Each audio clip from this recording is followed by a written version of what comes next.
1863 to 1880. And he was then elected to the Senate in 1880, but he never really took office.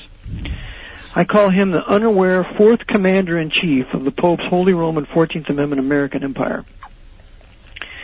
So that we realize that the United States, as created by Washington, has ended in 1868, and a whole new country has been created after that time. So I call him the fourth commander-in-chief of the 14th Amendment American Empire. And that was from March 4th to September 19th, 1881. He was a promoter of George Washington's strong protective tariff. He was a bimetal man, circulating gold and silver coin. In accordance with Article 1, Section 10 of the Constitution, he was a promoter of redeeming U.S. debt notes in gold or silver coin. He was an honest man. He was anti-papal temporal power, and this is what he said in his inaugural address, and I quote, "Nor can any ecclesiastical organization be safely permitted to usurp in the smallest degree the functions and powers of the national government," unquote. That was a direct attack against the power of the Jesuits, the Pope's temporal power. And he would not permit it. So what happened was he was wounded by the Jesuit-controlled Charles J. Guiteau, who was a lawyer, who was well-known, who knew his theology, who was learned in theology and in politics. He was not a lone nut idiot. He wasn't insane, as they try to tell us he was. He was a Jesuit coadjutor. He was a part of the Oneida community in New York for 5 years during the time of the war between the states. The Jesuits ran the Oneida community, and that was a commune up there where the head of that community, I believe his name was Boynes, assigned men and women to the bed every night, declaring them to be husband and wife for the night. And so they were switching around with their partners. It was just a wonderful, immoral operation.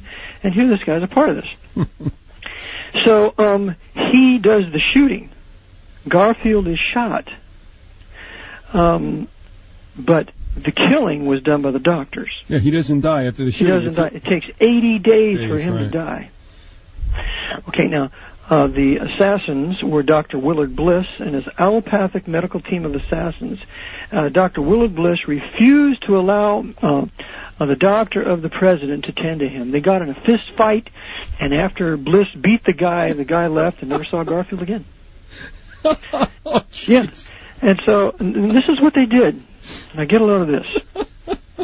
Yeah, I'll backtrack a little bit. He was, I say, our brave man of God who resisted and defeated the order's New York stalwart Republican chieftain and intimate friend of Vice President Chester A. Arthur. You see, they made Garfield take Chester A. Arthur for the vice presidential running mate, knowing they were going to kill him as soon as possible. Okay. So that Arthur could take over, because he was the tariff collector at the Port of New York, and the Jesuits ran the Port of New York. All right, so he was a simp. Yeah. He was with them. So.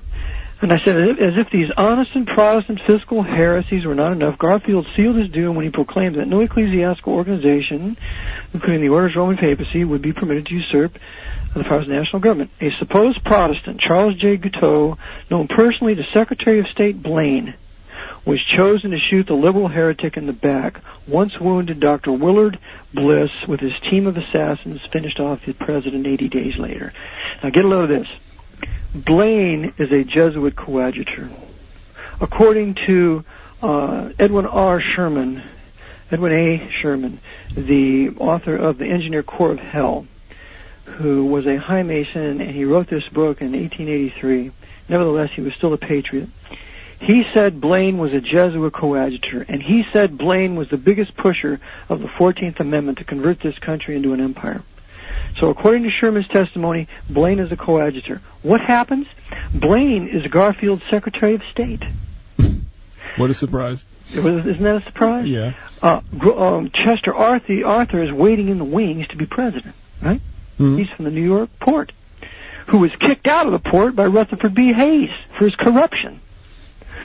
So now Garfield decides to go visit with his wife and have a little vacation with her. So at the Washington railroad station there, he enters in. He's being led by Blaine. And meanwhile, this Charles Guiteau, had three chances to assassinate Garfield and failed all 3 times. So this is now his 4th attempt.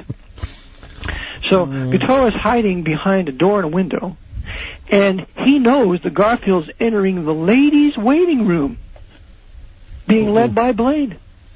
All right.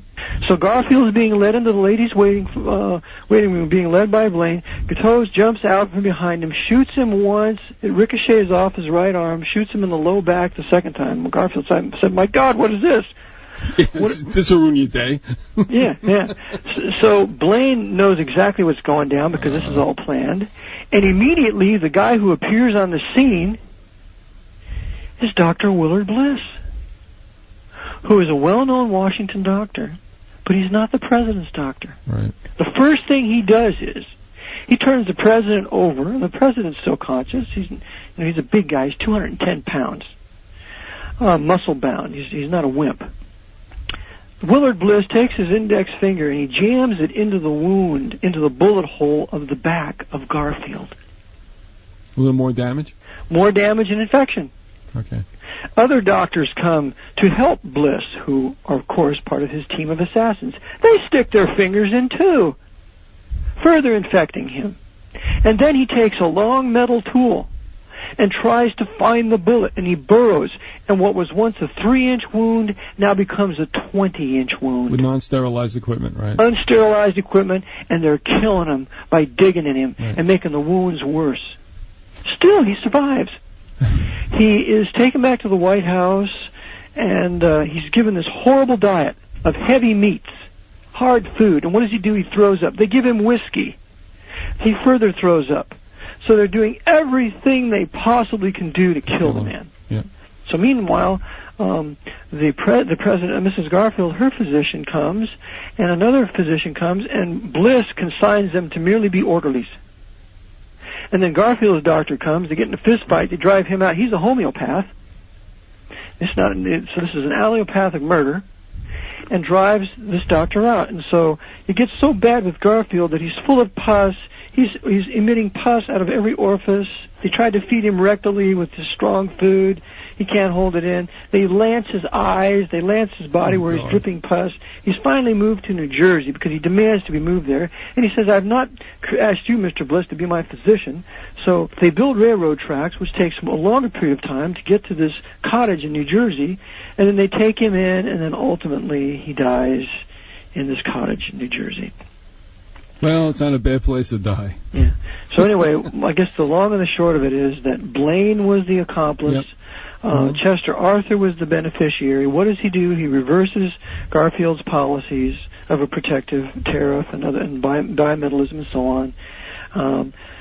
They completely try to undo his things, and he becomes a high Washingtonian, where Garfield didn't have anything to do with Washington high life, where Garfield didn't have anything to do with that.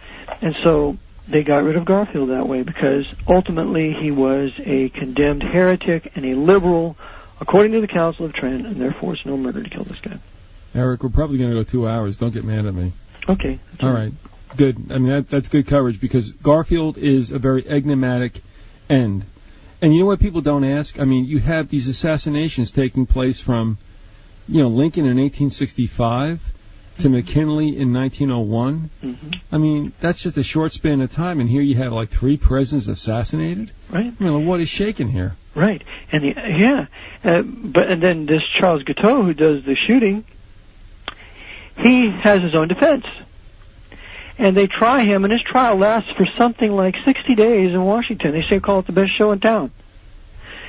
And his defense was that he didn't kill the president, he merely shot him, that the doctors killed him, and that the president died outside of New Jersey, outside of Washington, therefore the court has no jurisdiction. So he interrupts the judge, and it's really quite a show. But ultimately, they find him guilty, and because he's a coadjutor, he dies as any of the other assassins will without revealing who is really behind it, because this Charles Guiteau is a personal friend of Blaine. He tries to get an office as an ambassador to Austria and Italy, and France, and he goes to see Blaine. And these are a series of visits. So Blaine is absolutely familiar with the shooter. He's been to the White House. Right. Blaine is Secretary of State. Guiteau was in New York on Fifth Avenue, going to the office of the Republican committee there, where they were campaigning, claiming he wrote a speech that helped him to get in office and so on. He was all behind Garfield. This Guiteau is known to Chester Arthur. He is known to Blaine. They have met privately several times before the assassination. But of course, it's not a conspiracy. No, it can't be. No. Can we move on to Sure. McKinley, which is even more enigmatic?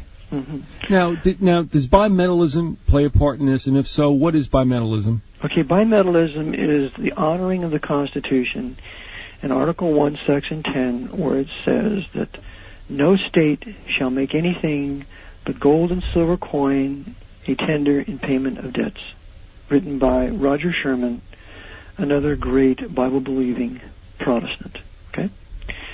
So we were given an honest